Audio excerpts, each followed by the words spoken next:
Alex, you want to take us away? Sure. Hello, everyone. It is so wonderful to see you all. It's been quite a couple months, and I've been really happy to get to talk to a lot of you over this time, but to see you all here and to have us gathered in the ways that we can right now, I tell you, it does good for an artistic director's heart. I'm just so glad to see you all. We have been having smaller sort of community get-togethers over the last few weeks to sort of try all of this out. And you are our first of what is now scheduled at 6, but it's growing, community conversations that are happening over the next several weeks.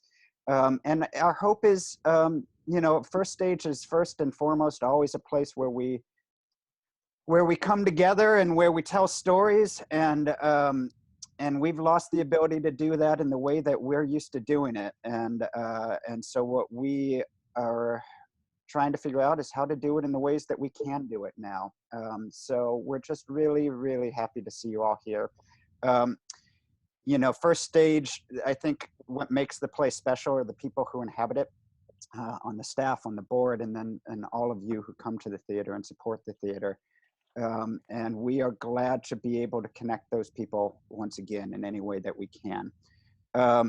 Today is an opportunity for you guys to meet some of the folks that you may not know, and some folks that you do who make First Stage operate. This is really, I will tell you all that I knew this before, and you've all heard me say it before, that I am fortunate to work with the most incredible group of humans every day. But if you didn't believe it before, you sure would if you saw them working under these conditions. They've just been really amazing through this. But a lot of times we get the questions of, what does that mean? What do you do? How'd you get there? How did you end up working in this field and doing what you do? And we thought this might be a great way to kick off these conversations, is to tell some of those stories. So we're really grateful to Eileen Mandell, who's going to be our host for this. But before we turn over to Eileen, we're going to turn over to Emily, and she's just going to talk through kind of how we're going to get through this conversation. So Emily, go ahead. I should say, sorry, one last thing, just so, because I'm sure you all might see it in the upper left corner. We will be recording all of these conversations and then putting them out on our platforms. I think it's going on YouTube, Emily, is that right? Yeah. So that folks who can't participate live can still appreciate them and be a part of it. And that will be true of all of them. So if you're not able to join us next week, do join us after the fact, and you can hear the conversation there. But Emily, all yours. Absolutely. I won't take very much time, but I just wanted to sort of introduce everybody to how we're going to do this. So as Alex mentioned, we've been sort of testing this out with like smaller groups of people and then kind of growing that as we learn this new virtual world. So one of the things that we learned early on is that keeping everybody muted really helps with sound feedback, because it's something that's really easy to disable yourself or to just sort of not think about. So we have turned off the ability for people to unmute themselves. And that's mostly just to preserve sort of the quality of the audio for everyone. So if you do have a question, you've probably seen me introduce the chat. I'm gonna type a message in there right now, so it should glow either on the side if you're using an iPad or on the bottom if you're using your computer. That way you can communicate to me if you have a question, or if you're having any issues with the audio or anything like that, you can send a message directly to me. And also when we open this up for the sort of community conversation portion, that's where I'll take the questions from, and I'll be keeping track in order as they come in. And then when it comes time to ask the question, I will open your mic, you can ask the question, and then we'll have a conversation that way. So I just really appreciate everybody's patience with all of that. And again, if you have any questions, just go ahead and type in the chat with me. Great.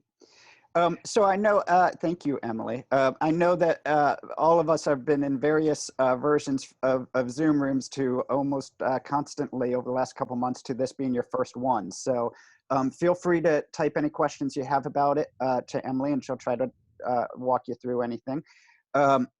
you are welcome to keep your video off for those of you who are, but for those of you who maybe just don't know how to turn it on, which is a problem we discovered last meeting, in the lower left corner on the computer, there's a little thing that says video. It says stop or start video. You can click that if you want to be on. I think on the iPads and devices, it's in the upper part. Is that right, Augie? So you can find it up there. By no means do you need to turn your video on, but if you just haven't figured out how to do it, we want to give you that opportunity to be seen, because we're certainly happy to see you. I'm going to turn it over to Eileen Mandell. I think everybody in this room knows Eileen Mandell, because I think everybody in the world knows Eileen Mandell. She has been with our company from the beginning. She is when we talk about connection, if you look that up in the dictionary, you see Eileen Mandell's face. She is the person who brings people together, has brought a lot of us together. Many of the people who have walked through our doors have done it because Eileen just told them to do it. And we're so grateful for her. I was going to say volunteering, but I think this is under the category voluntold to moderate this conversation. And with that, I'm going to turn it over to her. I love that, Alex. Thank you. I'm going to use voluntold a lot. Well, first of all, welcome, First Stage community. It's so great to see you. And I know you are eager for us to get back to the essential work of the arts and theater. So as soon as we pass this pandemic period, we're going to do that. For anyone new to us, I just want to give you a quick summary of what we do. We're First Stage Theater, now ending our 12th season. We're an award-winning professional theater in the heart of Tysons, Virginia. And the company serves as a cultural hub for our community, producing first-rate theater and educational opportunities. And I just want you to know also that today was going to be the opening day of the Waverly Gallery. So we're all missing that very much. I want to just say that I'm going to begin asking questions of our staff. And I want to ask each of the staff members to do several things in addition to answering the question. One is to tell us their title, one is to describe their job, and the third is to tell us the educational and professional experiences that brought them to First Stage. So with that, I'm going to turn to our wonderful, talented staff and ask them, as they try to bring some semblance of normalcy back to in this crazy world. We're going to start with Alex Levy. And Alex is the First Stage Artistic and Managing Director, and I'll turn it over to you, Alex. Sure. Hi, everybody. Yeah, indeed. I'm Alex Levy. I'm the Artistic and Managing Director here. Those are, at some companies, are two different positions. We have a single leadership frame at First Stage, so I hold both those titles. And they are, you know, sort of what they might sound like. The artistic director part of my job is to be in charge of all of the programming. I choose the seasons, I hire the directors, I work with the directors as they conceive and staff their shows. I'm in charge of both the long-term artistic goals of the company as well as the short-term, and I direct for the company regularly. And on the managing director side, I'm in charge of the administration of the company. So I oversee long-range strategy, budgets, and fundraising, and organization and staffing, and work as the executive director of the company. My educational background on this was not with this in mind. I didn't really know this was a thing people could do when I went to college. I did not grow up really with an artistic background, as some of our staff has. I was a political science major in college, and I discovered theater in college. I didn't know anything about running a not-for-profit or being an artistic director at the time, but I started to intern at companies around the country and was offered a full-time position in Chicago, and actually became the artistic director of that company when I was 27 years old.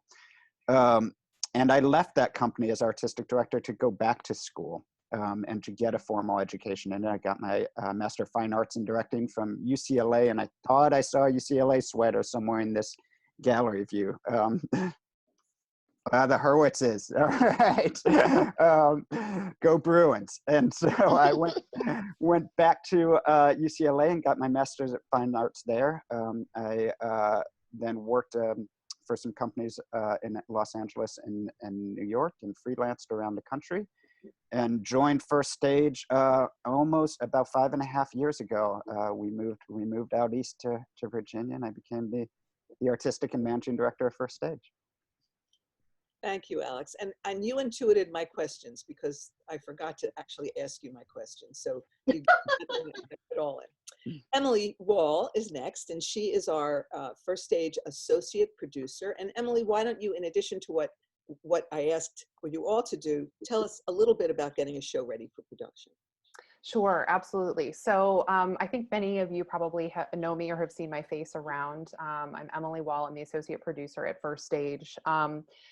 And my job description is broad. So I do, as Eileen just mentioned, I do a lot of our production management, but I also do facilities and operations. I do a little bit of finance. I do some institutional giving work, some grant writing. But sort of the primary, bit of my job is working on our productions and with our production management and with our production team. Getting a production off the ground is something that Alex and I have been working really hard to sort of institutionalize since I got there. I've been working with First Stage since 2015. I actually started as a fellow as part of my master's program in arts administration with George Mason University. And then I quickly transitioned to be the general manager, and then I'm now the associate producer.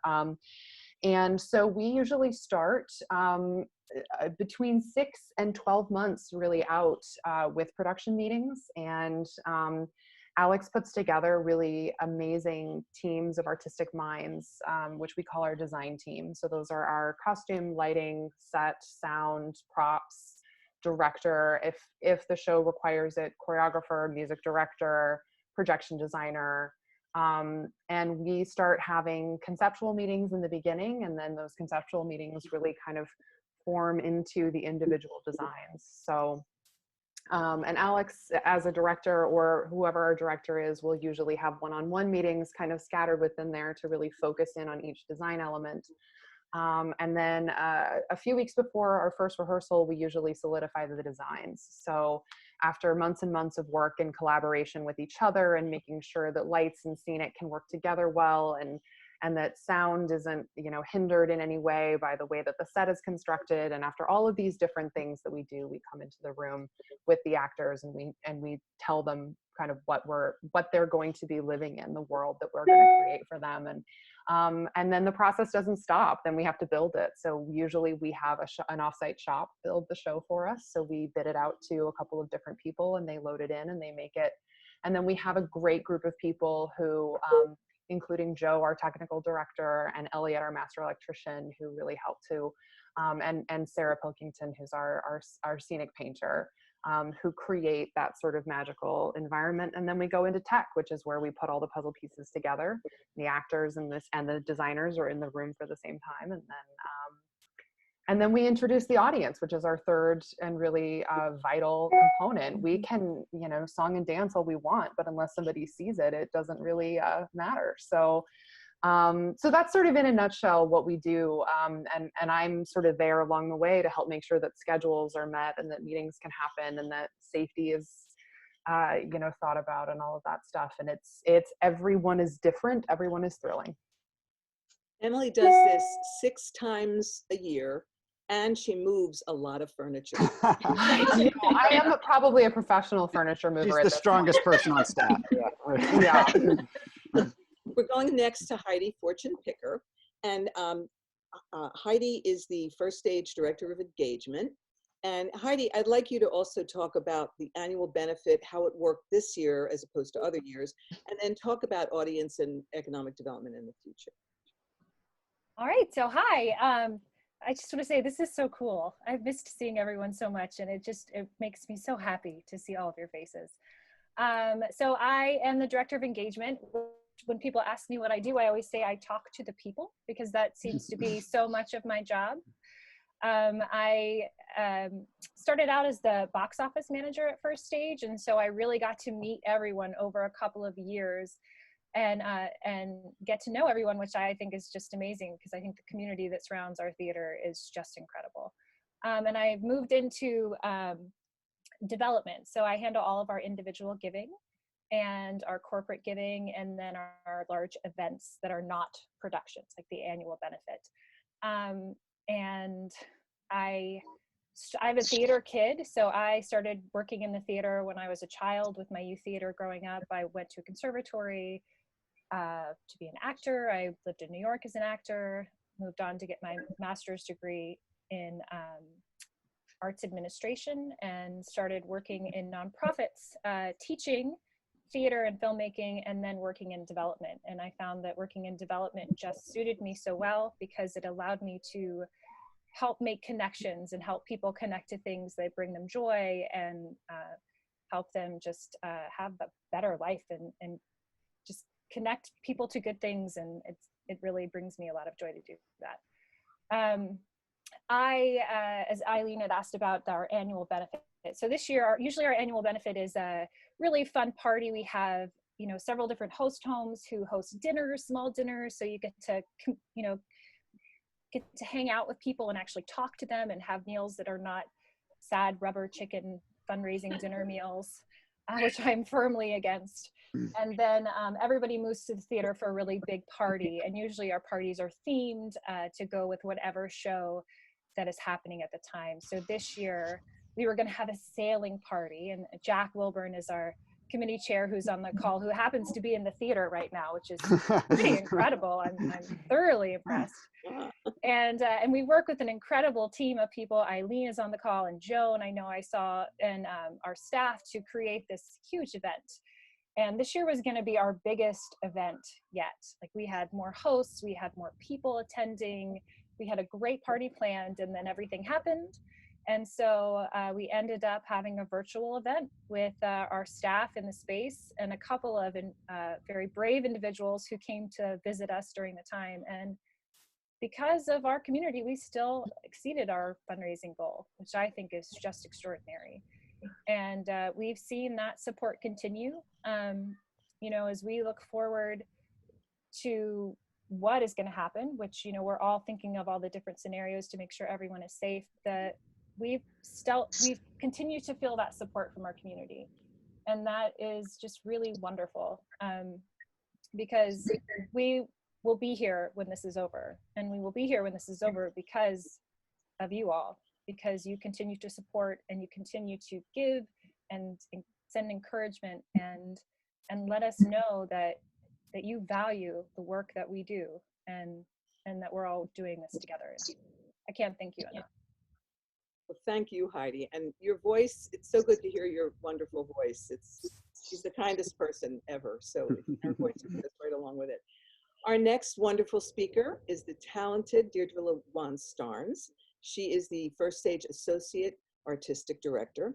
And Deidra, I'd like you to talk a little bit about the Yes Pass, and then a little bit about directing shows at First Stage. Okay. Hello, everyone.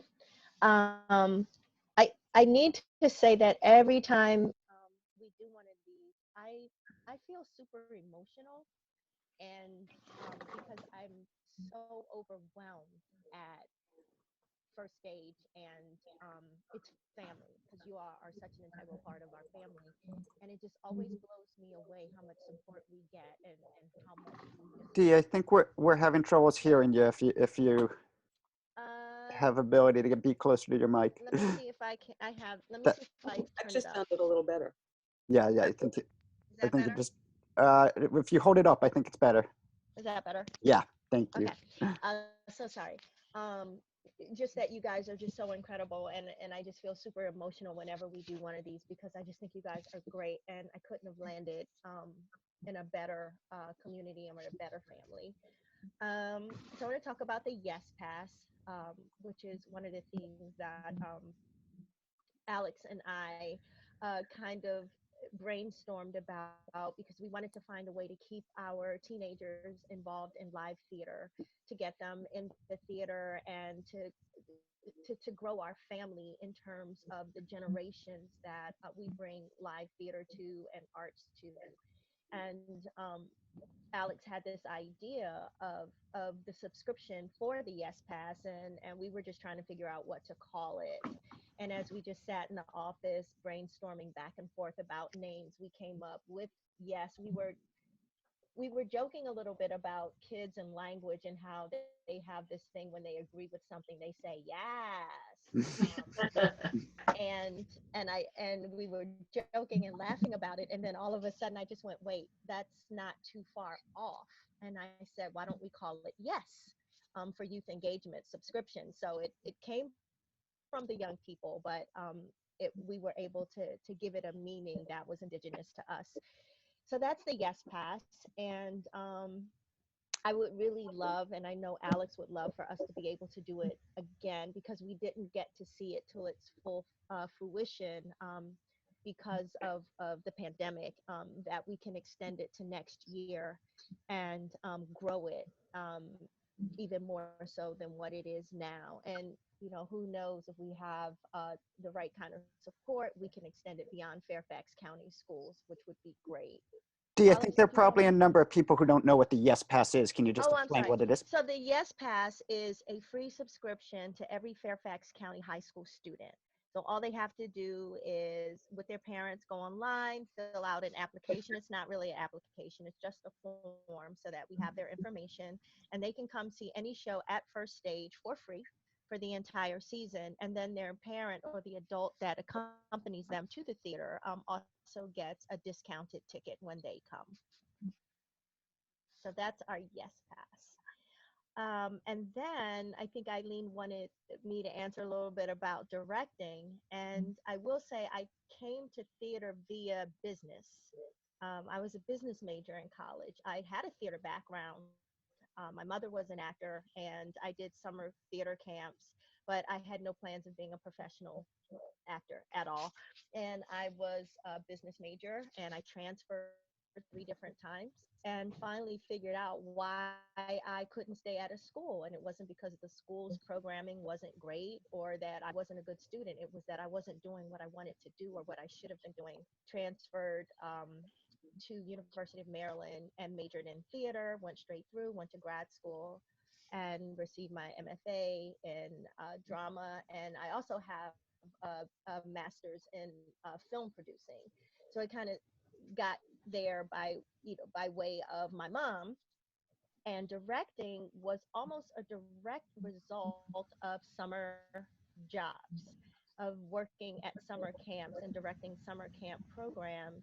And then being in grad school, some of us were assigned to direct the freshman class projects. So that was how I started directing. And when I moved back home from New York, I just got lots of jobs as a teaching artist. And as a teaching artist, you're helping kids put scenes together. And sometimes you're working with teachers to put a play together.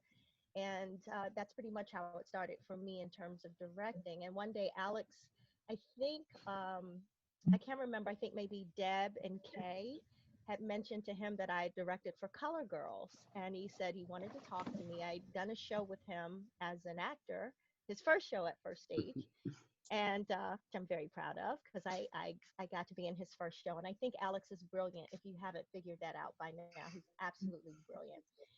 And he called me in, and we were just talking a little bit, and he said, yeah, so you're directing now?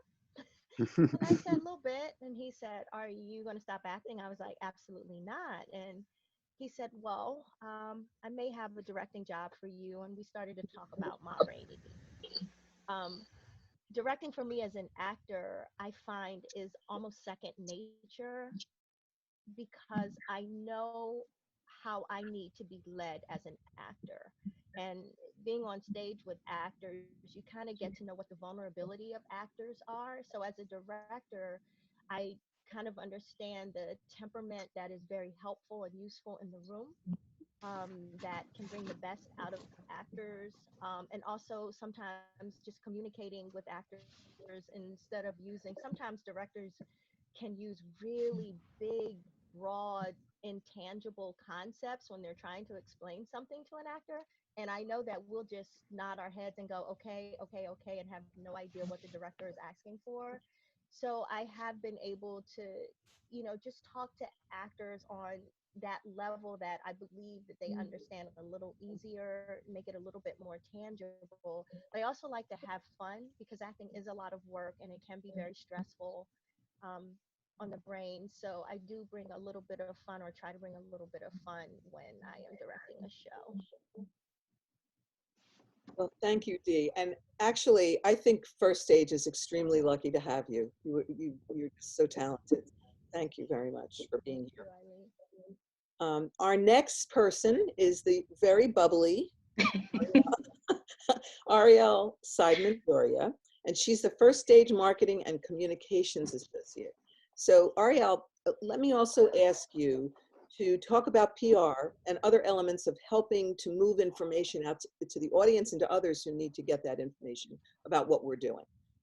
Sure. Well, hi, everybody. My name is Arielle Seidman-Joria, and I am the Marketing and Communications Associate. So that's a long title. I just want to preface this with, I am not an actor. I do not do the acting. But I did come to First Stage through a somewhat circuitous route. I started out in high school being one of those people who, even as I do now, likes to bring theater to people who didn't know they wanted it in their lives.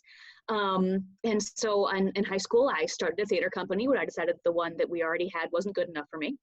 And it looked as though I was going to be going in a theater job direction. And then I got into a very bad car accident and suffered a very bad brain injury and was totally blind for several months and had to relearn how to walk and coordinate. And everyone said to me, "Are you kidding? You're not going into theater. You would not even go to college. Don't do that." So I didn't I didn't study theater in college. I went to Bryn Mawr, which was a great school. I studied English. I had a wonderful time, and I immediately started a theater company. And then I graduated from undergraduate at Bryn Mawr, and what did I do? I started a theater company. So I started the Britches and Hose Shakespeare Company, which is a community theater company that is still floating around.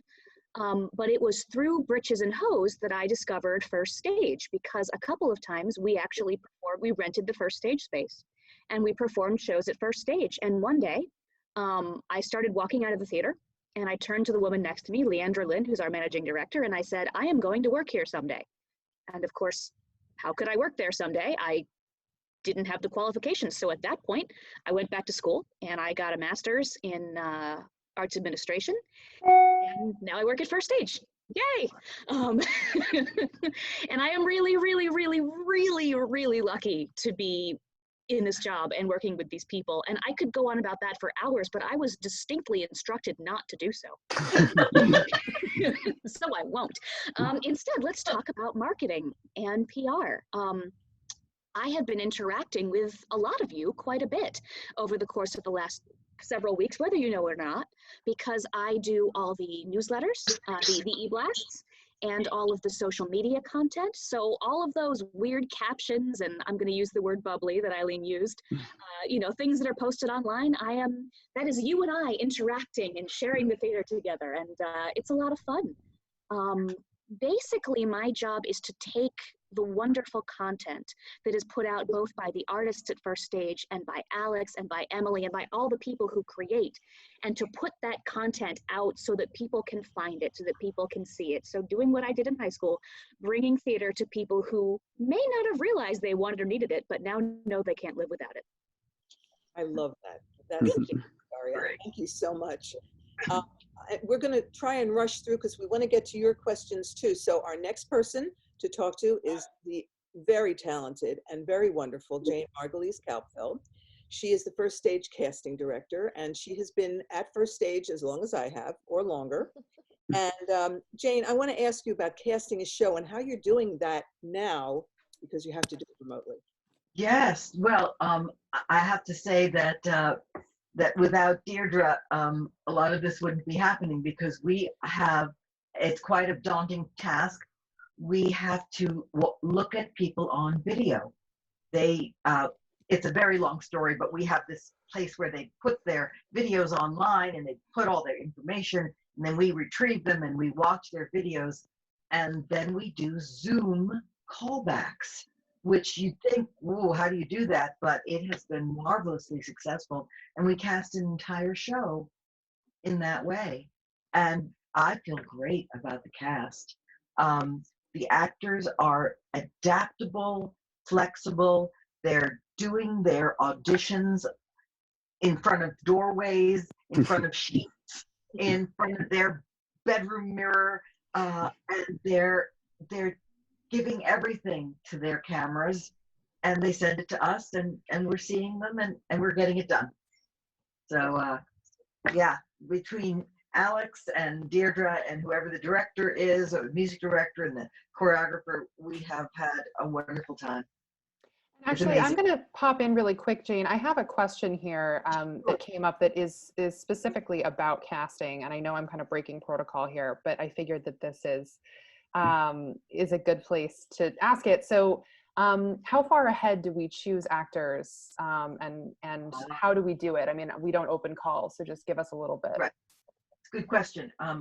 We have, when we started First Stage, it was literally a month before we started rehearsals that we would get cast. And sometimes it was a day before, not kidding. But as we evolved, we've been getting a longer tail on it. And at this point, we are sometimes 1 year ahead, which we are with the show that we just finished casting last week. We're an entire year ahead. So that's kind of a long way, but in DC, that's the norm. We're a little bit behind in our holiday show, but we'll have that done in a few weeks. And in New York, they don't do it this way. And they look at us and they think we're crazy. We do it sort of more like opera, which is done years in advance. So, but DC is known for casting close to a year in advance, and thank goodness we're there now. Mm-hmm. So. Thank you.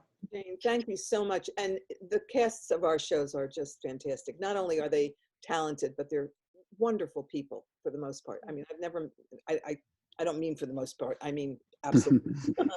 Anyway, she's got one she's thinking about there. not at all. No, we do. That came out all wrong. Well, I have to say that I'll quickly say that something that Alex and I instantly agreed upon when we met was we were not going to have people who were negative. And so you can be a positive person and be incredibly talented, and those are the ones that we want. And it's happened. They have been that way. Yeah. Thank you. Thank you. And next, we have First Stage Literary Manager. It's Laura Esti Miller. And I'm going to ask you to talk a little bit about how you evaluate and help the director with the culture of the play and the world of the play. So take it away. Sure. Hi. I'm, as Eileen mentioned, my name is Laura Esti Miller. I came to First Stage in December of 2015, which was right after I left another company that I had been at for about 14 years. So this is, about 5 years at First Stage. I have a master's degree in dramaturgy and dramatic literature, but I don't really do a whole lot of dramaturgy at First Stage. What I do at First Stage is really literary management, which means I read and evaluate all of the plays that come in, and then recommend plays to Alex and Deidra to see if they might fit well into the upcoming season or seasons. So as Jane mentioned, we cast people about a year out, but we're also choosing plays about a year and a half to a year out. So when we're looking at plays for the next season, we are definitely looking at the world of the play, which is what I would consider dramaturgy. So that's where the dramaturgy comes in. But there is often a position called the dramaturg on a production team, and sometimes that comes into the rehearsal room. But I'm not usually the person that's hired at First Stage to do that. I'm usually doing that like at the back end when we're evaluating the play. Thank you, Laura.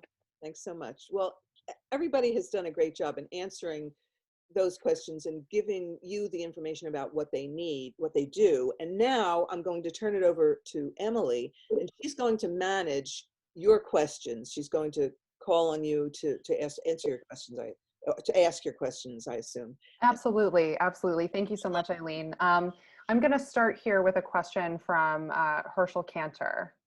So give me just a second. Now is when it's like, where's Waldo? I have to find him now. There you are, Herschel. I'm not seeing it. Well, I could never be one of your actors because I'm always look at the downside. My only pre-existing condition is that I'm old, as far as I know. But I cannot picture myself sitting in a crowded, even a crowded small theater until there's a vaccine. Yeah. And I'm just concerned about theater, whether it's the Kennedy Center or Signature or you, Yeah. coming back in the next, I don't know, year and a half, years.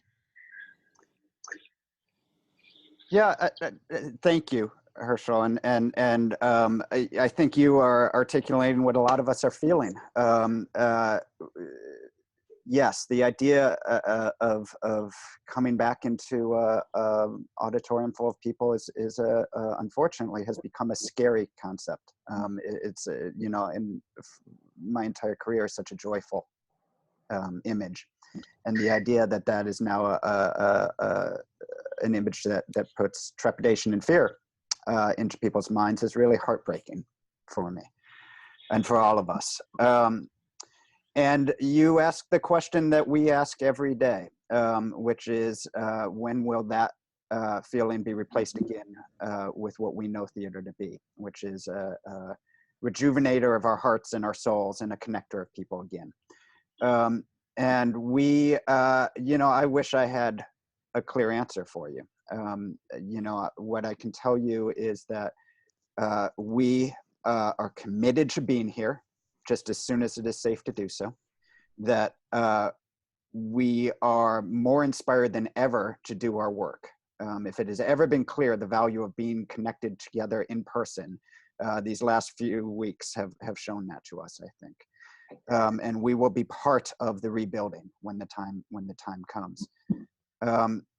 But there are lots that we don't know, and there's lots that none of us know in the field. And we build scenario after scenario after scenario, and we will keep, the thing that I can tell you is that we will keep open and honest and tell you where we are with things, and we're here to answer your questions either in forums like this or, you know, my email is on the website, but it's alexlevy@firststage.org. I urge you all to reach out at any point. I love hearing from you all. We make plans so that when it is safe to do so, we can get up and running as quickly as possible. But we're no different from anybody else. We don't, you know, when we closed on March 13th, that was one of the hardest moments of my professional career.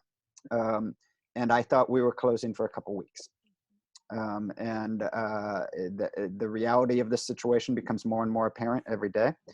But we will be back. We will, you know, one of the things that I say often is this is a 3,000-year-old tradition, and I'm just talking about formal theater as a 3,000-year-old tradition. The tradition goes as far back as standing in front of a fire and telling a story. We've overcome a lot. We need it. We've survived it. We've demanded it for all of these years. It's part of our humanness, and we will not cease to be humans at the end of all of this. So we'll be back. But you are right to say we as a field are in for a hard and scary time. And that's why these moments of having other ways to connect to you are so important to us. So thank you for your concern. And we're concerned for all of you as well. And we'll keep that concern as the guiding principle of when it's safe to open again. Yeah. But there will come a time, I promise you, there will come a time that those doors get unlocked again and we open them up for you again. And we can't wait. Amen. Bursting at the seams. I have a question here from John. I think the last pronunciation is Motu. So I'm going to unmute John here.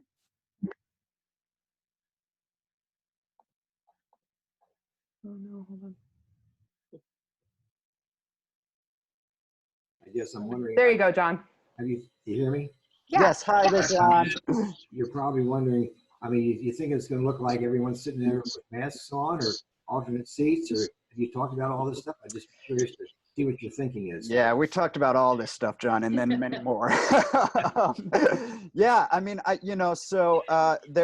we have drawn up a lot of scenarios, and it's hard. One of the conversations is what social distancing inside a theater looks like, and we've got little drawings and models of it, and it's scary. It's not very many people who can be in a room, and how do you do the work? Our field is based on intimacy, both physical and emotional intimacy. That's what actors do, and how do you keep them safe while they do that? Which is always actually a question we ask, but the answer is more complicated than it usually is. And so, I've stopped making predictions about what the new normal is going to look like. It will probably look different for a long time.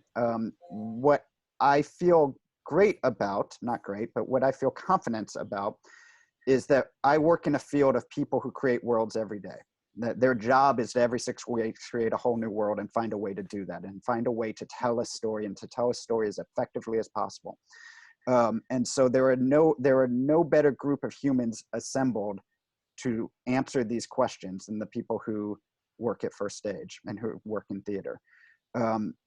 I don't have the answers right now because we don't have enough information to start forming them. I have a whole lot of great ideas and creative ideas that have been thought up.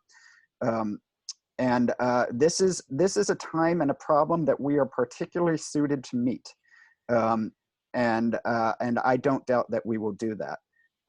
At the same time, as important as what we do is, the safety of everyone will be the first priority through it all. And so if that means that we have to keep our doors shut for a while longer, then we'll keep our doors shut for a while longer. But the work will not stop.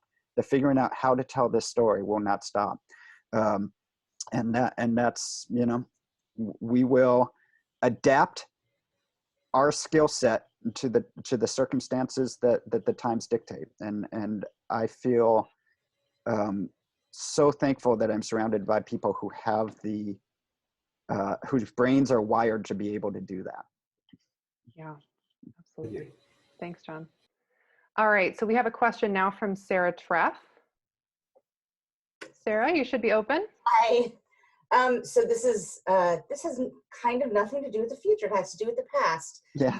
So I remember way back in the day when I saw the first show at First Stage.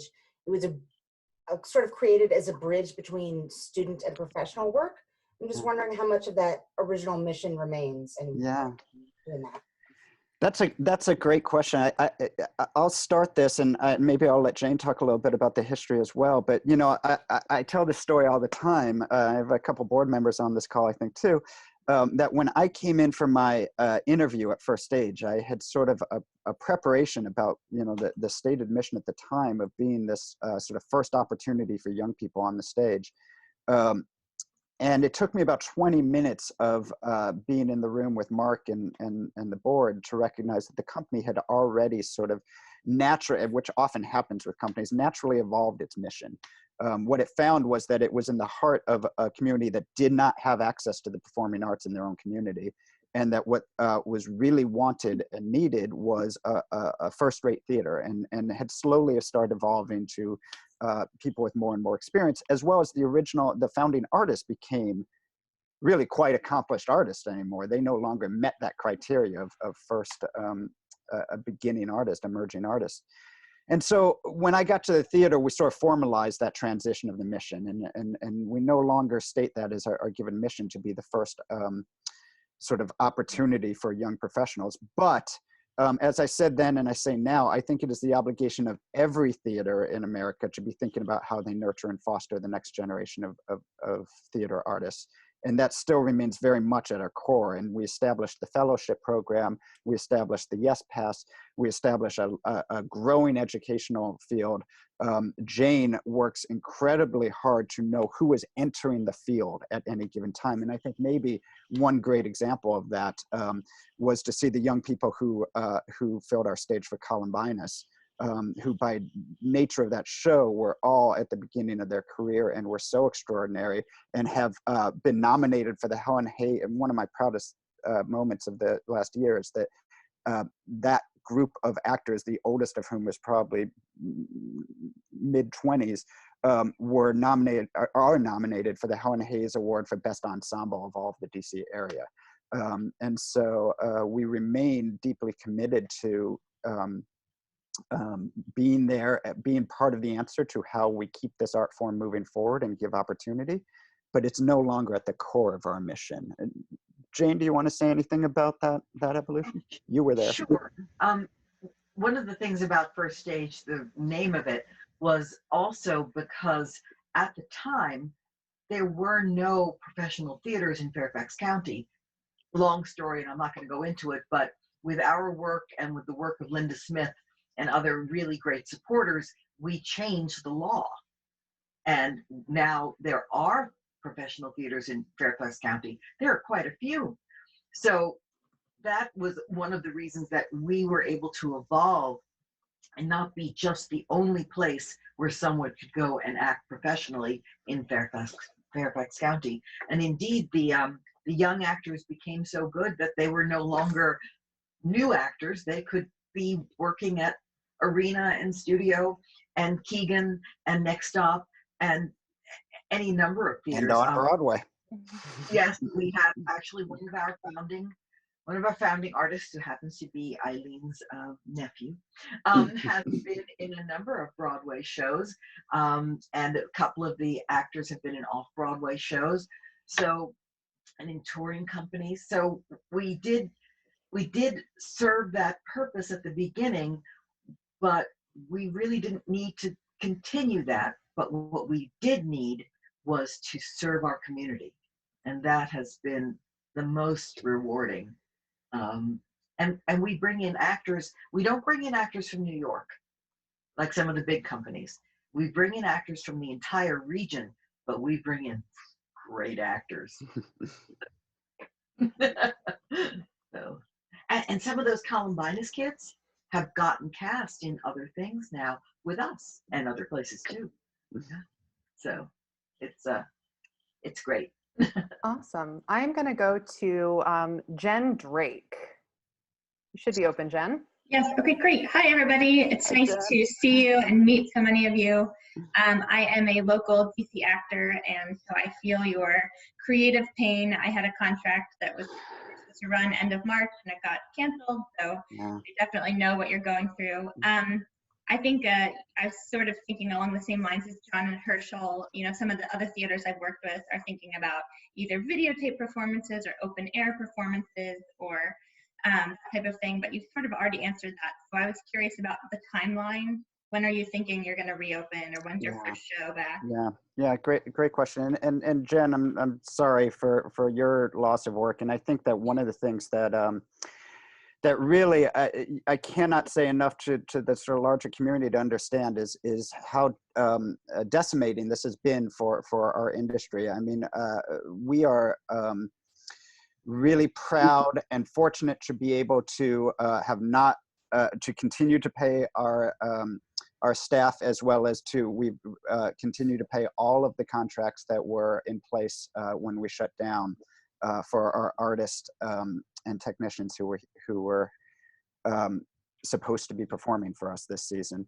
But we work in a field where people are going contract to contract, and it all stopped in a day, and it all stopped for the foreseeable future. And so our field, the actors, the designers, the directors, they are really hurting right now. And so, you know, as we think about the future, part of our obligation is to think about how to hold up those people in these times.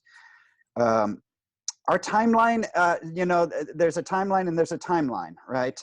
You know, when we stopped production on New Brain, which was in rehearsals, we were talking about, well, we might lose a week or two of the run. And that we're now on to losing the Waverly Gallery, when Waverly Gallery would have been running. We have plans for the fall. That is the way in which we're approaching it, but we are also aware that the fall, every day that goes by, the fall looks less and less certain. So like many theaters around the country, this is a constant evaluation. We sort of operate on multiple fronts so that we think about when it is safe to have our audiences back and do full productions. And we also think about what can we do on smaller scales, as you alluded to, Jen, until we can have our audience back for full productions. Many of you know that we've been releasing daily pieces of art on our social media pages and through our e-blast. There are now, what we thought were going to be a handful of them are now something like 3 dozen of those that sit still on our Facebook page and our Twitter and Instagram pages. We have started these community conversations, and we continue to think about other ways in which we can connect until we can connect in the ways we're used to. And the timeline is fluid. We make plans so that we can execute as soon as it's safe to do so, but we also know that some of the plans we're making now will have to change again, probably. Thank you so much. Thank you, Jen. Hang in there. All right, I have a question here from Melinda Goldfeder. Go ahead, Melinda.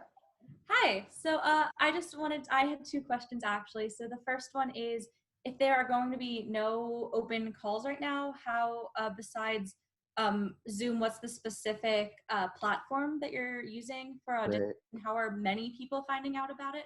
Yeah. Second of all, specifically, is First Stage planning to film any of the shows for release? Yeah. Jane, Deidra, do you want to respond to the first part of the question? Hi. I will let you know that we are using a platform called Casting Manager, and you can get the link to that from our website under the auditions tab. But that's how we're still moving forward. We stopped a little bit until we were sure that Casting Manager was going to have a staff that was available for us if we had questions and something was going wrong. So we did the Nance entirely, uploading videos to our Google page and looking at them, but now we're back on Casting Manager. So we're using that, and you can go on our website, firststage.org, under the auditions tab and click Casting Manager, and you can create a profile. It is totally free to actors. As Alex said, though, we have a timeline, but that timeline is going to be fluid because every day brings new pieces of information. And so what we have in mind today may be different for what we have in mind tomorrow. But we're sticking with our plans for now, but we also have our brains open and ready to move if things change. So I would, if you want to submit your information, just go on there and you'll be in our database, and you'll start getting information from us about upcoming shows. Jane? Jane? Just and if you have a specific question, go ahead and write to casting@firststage.org, because Deidra will see it or I'll see it and we can give you an answer. So yes, upload to Casting Manager, but if you feel like I gotta know something, you'll get a human if you write to the casting account, okay? We also have a First Stage Casting Facebook page and Twitter, and Jane is like a social media maven, so You will get Yeah. information from Jane if you're on that Yeah. on social media there too. And you can even send, if you go on Casting Manager, both Jane's email address and my email address are on that as well. So there's so many ways you can get in touch with us if you have. And on the first page, stage page where it says contact us, you'll find us there. So you'll always be able to find us. And then the question about filming. Yes, thanks. So that's a complicated question, to be sure. Yes, it's something we're thinking about. There are a lot of barriers for success for a company like us to filming productions and streaming them now. I think that may be a whole conversation we could have. We keep the option open, but we don't have any plans for it right now. Thank you. Awesome, thank you. All right, so my last question here, I'm going to open up Robin Lanning, and then we will, hold on just a second. All right, Robin, you're on. Hi, Robin. Hi everyone. I just want to say how much I appreciate all of you do.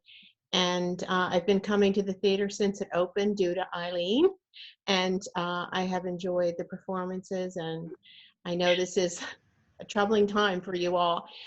So I was wondering, I can understand that casting, through video and virtual, but how are you retaining actors if you don't know when the show starts? I assume they get paid when they start rehearsal. And if you don't know when the show is going to open, how can you promise them the role and not know when they're going to start, Yeah. I was just curious as to how that question. was handled. Yeah, it's a great question, Robin. This is one of the most confusing periods of my career because of just that. Because it's not just that we don't know; it's that nobody knows, and the actors don't know too. And so when we have conversations with actors, they'll tell us things like, "Well, technically, I'm committed to another show at that time, but I'm pretty certain that show's not going to happen then. But it's going to get moved, and I'm not sure when it's going to get moved." And really, the answer to your question, Robin, is it's been more of an individual conversation than I think ever has been. Usually, it's a relatively simple conversation we have. We say, we want to pay you this much. We want you to start on this day. It's going to run through this time. And please say yes, right? And now the conversations are a little more individual, where we say, look, you're who we want to do this role. This is when we think we might do the show. It also might be here. This is what we're expecting. We want to stay in contact with you. We recognize that you can't commit to us till we can commit to you. In certain cases, we've made hard commitments to actors who we don't have a choice for, and there's a chance, that we will end up, as we did with New Brain, paying actors whose work never, or at least thus far, has not been seen by our audience, which is not an ideal situation to be in, although I will tell you it is not the worst feeling in the world to be able to continue to employ people right now in a field that has been hit so hard. But that becomes part of our challenge too. Not to make this about that, but the support that we've gotten from our community has allowed us to be able to make bolder commitments to our artists. And that's been one of the things that I'm proudest of, is First Stage is I say we take a lot of pride in the culture we have at First Stage and the way we treat artists and the way we talk. But I've said to staff and board over and over again that none of what we've done in the past will really matter, because how you treat people and how you step up when times are good are not what ultimately show your true values. It's what you do when times are hard. And this organization thus far has really stepped up when times are hard. And much of my conversation with staff and board has been about how we can continue to be the company that we want to be under the most difficult of circumstances. And that's only possible because we continue to be so well supported by our community. I keep in very close touch with the actors, just to say, even if I have nothing new to say, how are you? I've got nothing, but just wanted you to know you're not forgotten. Yeah. It's at least something. Yeah. I call them my pen pals. Yeah. So I'm going to try, we've only got like about a minute left, but I wanted to sort of end this on what a sort of a high note. So I'm going to open up, Alex, the upstairs of your house really fast. Augie had a question he wanted to ask. Oh, Emily. Emily, you were you say it again, Emily. It looked good. Well, so my internet connection is unstable, but I've just unmuted the upstairs of your house. So Augie had a question he wanted to ask. So maybe just a second. When's dinner? You guys should be open, Marcella. Hey, bud. So my question is, since I'm not actually a grown-up, I want to know how I can help First Stage when they're not making plays.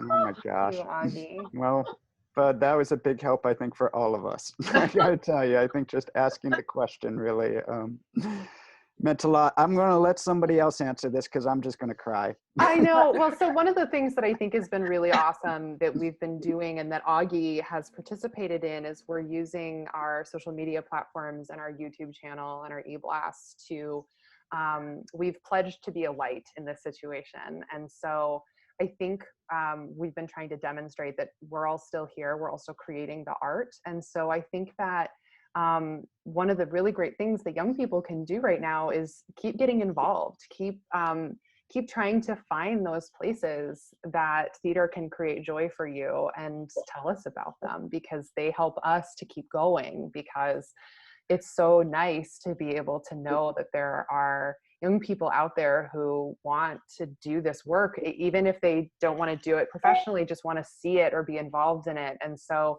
keep seeking out those things. We want to be here for you. And Augie, thank you so much for making that video for us. It was just so delightful to see.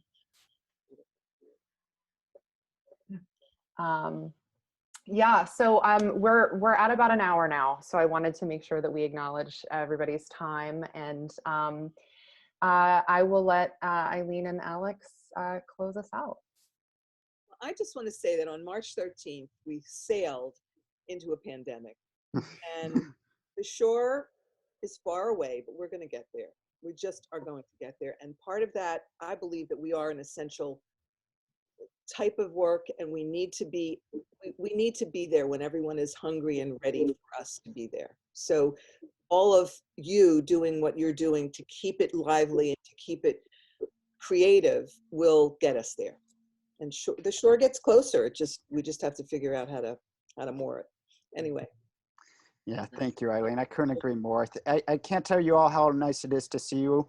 Next week, we're going to have Mark Crixton is going to join us, our founding artistic director. He and I are going to talk about being artistic directors and being artistic directors of First Stage. So hope you all join us. This has been our first one of these that we just sort of opened up to the entire public.